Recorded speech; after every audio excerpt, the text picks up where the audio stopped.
हम समझते हैं कि 2 अंकों वाली संख्याओं का वर्ग कैसे निकाल सकते हैं, बहुत ही आसानी तरीके से। आपको करना क्या है, देखिए 2 अंक का कोई संख्या लीजिए, मान लीजिए 12 लेते हैं। 12 का स्क्वायर निकालना है, पहले वाली संख्या का स्क्वायर करना है, 2 का स्क्वायर 4, फिर दोनों संख्याओं को आपस में गुना कर देना है और गुना करने के बाद जो आएगा उसको 2 से गुना करना है।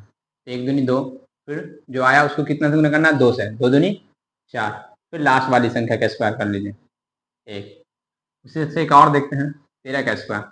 आपको करना क्या है, पहली वाली संख्या का स्क्वायर कीजिए, 3 का स्क्वायर 9, फिर इन दोनों को आपस में गुना कर लीजिए और जो आंसर आया उसी को वापस 2 गुना करना है।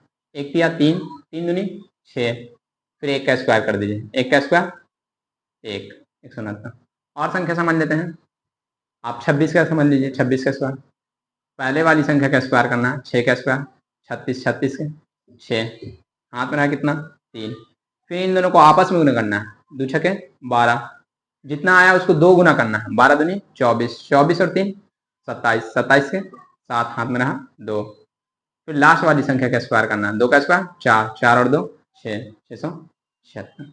आप इसी तरह से किसी भी संख्या का निकाल सकते हैं आसानी से। करना आप क्या है, मान लीजिए कोई संख्या a और b है, तो इसमें पहले वाले का आपको स्क्वायर करना है, यानी b का स्क्वायर कर देना है, फिर उसके बाद a और b को आपस में गुना कर देना है, फिर जो आएगा उसको 2 से गुना कर देना है, फिर लास्ट में क्या करना है, a का स्क्वायर कर देना है। स्टेप आपको बढ़िया समझ में, फिर से समझ लीजिए आप एक बार। पहले वाली संख्या का स्क्वायर करना है, उसको लिख देना है, फिर उसके बाद दोनों संख्या को आपस में गुना करना है, आपस में गुना कर फिर 2 से उसको गुना कर देना है, फिर लास्ट वाली संख्या का स्क्वायर करना है। तो दोस्तों इसी तरह की मज़ेदार वीडियो पाने के लिए हमारे चैनल को सब्सक्राइब करें। ठीक है, take care and bye bye.